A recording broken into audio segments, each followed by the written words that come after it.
السلام عليكم. اليوم غادي نشوفوا طريقة تشغيل أضواء السيارة، وغادي نشوفوهم من داخل السيارة ومن خارجها. غادي نبداو بضوء الوضع. كندوروا دورة واحدة كيشعل لنا ضوء الوضع اولا الفيوز.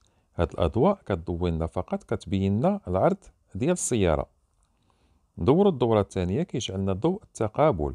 هاد ضوء التقابل ولا الكود كيضوي لنا على 30 متر. إلا بغيت ندير ضوء الطريق كندفع للأمام، وكاين بعض السيارات اللي كنجبد للخلف. هذا الضوء كيضوي لنا على 100 متر، كيكون قوي.